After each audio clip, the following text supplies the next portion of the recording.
What's good, everybody? Welcome back to the channel. This is Constant Sports, a channel where we discuss women's sports, basketball, softball, NCAA, WNBA.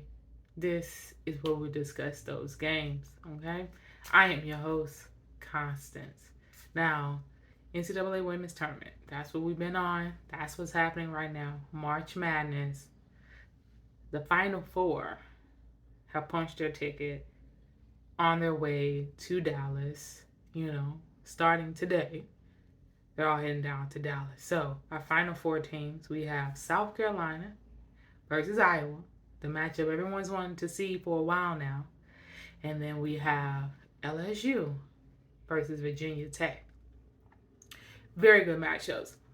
Both games, very good matchups. Every team's going to have to switch something up to guard the other.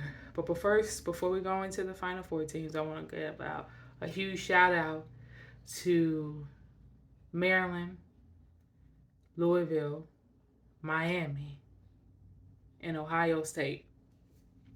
Amazing seasons, amazing run in March Madness tournament. All four teams gave it everything they had to try and stop their opponents from making to the Final Four so they can get there. Very, very good games. It was, each game had their own thing. Ohio going up against Virginia had the same issue everyone's been having with Virginia all season, stopping that three. They tried hard, but Ohio State is going to be a very good team, especially with their best player being only a freshman. So can't wait to see what they do in the years to come. Louisville and Iowa battled back and forth. Haley Van Leaf did her thing, but that dang Caitlin, she did what she does, and she had an amazing game. Triple double, 40-point triple double. You gotta make sure you say that. Maryland gave South Carolina everything they had, and they should be proud of it. They ended up losing that game by 11, I believe. So they fought all the way to the end, and they should be nothing but proud of that. They had an amazing run as well. Miami and LSU game, that was a rough one. And you guys know I'm an LSU fan, and that one was rough. Okay? But a win is a win, I guess. That is like the epitome of a win is a win. That was a rough one, okay? But LSU got the W and moving on to the Final Four. So, South Carolina versus Iowa. So, you got two SEC teams in the Final Four. And I think both teams, South Carolina and LSU, pretty much have the same task at hand to beat Virginia Tech and Iowa. Both Virginia Tech and Iowa 3-point shooting teams, okay? South Carolina can shoot the three, but they don't rely on the three. Same with LSU. They can shoot the three. They don't make it that often, but when they hit it, they're hitting them. They just don't rely on the three-pointer. Like, that's not their bread and butter. They're not going to hit 5 threes so they can win a game, you know? And so they have to adjust their defenses to guard a lot outside of that 3-point line, which will open up the post a lot, and having to bring Aaliyah Boston out and even having to bring Angel Reese out to guard some of those 3-point shooters, because all of them shoot threes. All of them don't make it, but they all shoot it. So when you have your post players on the opposite team as like their main go-to person, you want to be a team that shoots threes, because that pulls that post player out, especially when you're in a pick and roll situation. You got that post player now, like LSU, right? They do a pick and roll with Amor, with one of their bigs, and you got Angel Reese now on her. Angel Reese is a very good defender, right? But how long can she defend her, especially when she'll run your across that whole 3 point line before she jacks up a three and will hit it. The same with Caitlin Clark um, on Iowa. But the issue is, Caitlin Clark is also an amazing passer. So even if you can have Aaliyah Boston on Cesano, you can't do it. So the other post players for South Carolina have to stay in the game, stay out of foul trouble, and they have to definitely pull their weight. Even though I'm not saying they haven't, because they definitely have, but trying to contain Cesano and Clark from going back and forth is going to be a team effort amongst those three. And then because their guards are going to have their handful, they're going to have their hands full with the three guards on Iowa. So that is definitely something I'm pretty sure Dawn Staley is definitely going to talk to them about. Now, flip that around. Iowa and Virginia Tech has to deal with two teams that are going to get into the paint. They're going to score in the paint. You don't have to, you can't run out to them thinking they're going to shoot up a three, because that's what they want you to do. They want you to run them off the 3 point line, because their bread and butter is a couple dribbles behind the free throw line or in front of the free throw line for a nice little jump shot, 14 for the 16 for the jump shots, or they're getting into their post players, which Iowa has Cesano, very good post player. She has size on her, right? But that's pretty much the biggest presence down is Cesano, which if South Carolina is doing their job on the offensive side and the defensive side, both of those post players are both going to be tired. So they're roughly going to get what they want inside, but it just depends on who's conditioning more. And then that comes to South Carolina's other big stepping up, right? Because whoever is mainly on Cesano on the defensive end, they're going to be tired. They're going to be exhausted.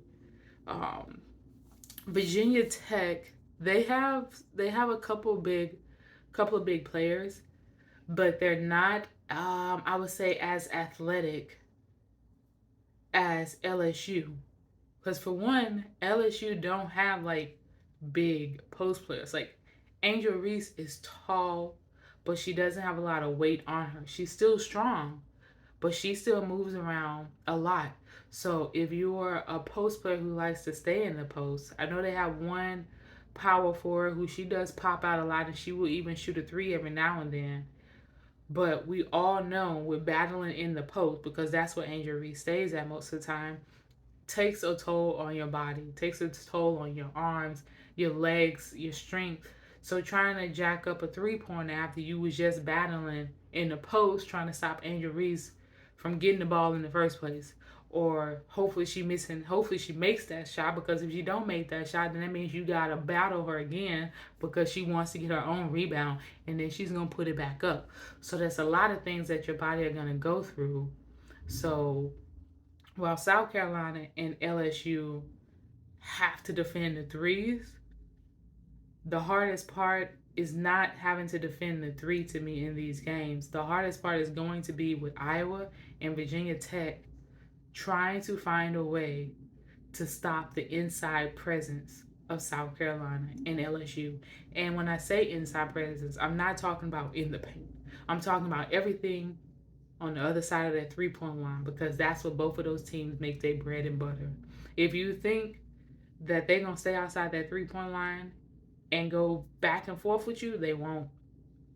Because they can run you off of the 3 point line. They can run you off of it, which means you have to make passes, which means teams that don't get ran off the 3 point line, well, Caitlin Clark, you can't run off the 3 point line in general, because she rarely shoots the ball on the actual 3 point line. So that part, you can't stop it. No one can stop it. You can't guard her. You can't do a full-on press against them, or do one person just guarding her the whole time, because if you guard her for the full floor, that's when she starts jacking up shots from 40 feet away. She's going to be at the timeline or at the logo throwing up 3 pointers, and they will be going in. So you have to give her room to where she thinks she has an open shot. And South Carolina, Zaya Cook is an amazing closeout guard. You might look like you're open and you might think that you're open, but she will close out on you very fast right when you're shooting it and you already think you're comfortable. And in that instance, when someone is closing out on you, it kind of throws you off a little bit. So we all know that South Carolina versus Iowa is going to be the matchup of a lifetime. And I really hope that it lives up to whatever hype it starts to get this week. I mean, it's already starting to get hype, but it's going to live up to it, I believe. Um, LSU versus Virginia Tech is two teams that no one thought would be meeting each other in the postseason. Even even with them both being in the on the same sides of the bracket and everything, some people had LSU in the Final Four, but a lot of people did not. Most people have Virginia Tech. They're the number one seed, and rightfully so. They're cooking people. But this is not a matchup that I don't think anyone saw. So I think this matchup is going to be new in general. I want to see how LSU responds to shooting to going up against a team who shoots straight up 3 pointers. Straight up 3 pointers. They're fast. They're good on fast breaks, which we are as well. So defense is going to mean everything in both of these games. I think the defense in both of these games will be something that we'll all be in awe of. I can't wait to watch these games. I wish I was actually going to the games. Um, but yeah, if you guys aren't excited for this Final Four, then I don't know what you guys have been watching. Even if you didn't watch all the full season for the women's basketball this year and you just watched the last 2 rounds or even the 3 rounds of the NCAA women's tournament, you should be excited for these matchups. And it's going to be an amazing week building up to Friday for the games. And I can't wait. I really can't wait. It's going to be great. So, yeah, we'll be talking about this more, especially on Friday. Um, and we're going to see who's going to be playing each other on Sunday. So, thank you guys for watching. Please like, comment, subscribe. Keep coming back to the channel. I really appreciate it. So, yeah, peace, love, happiness.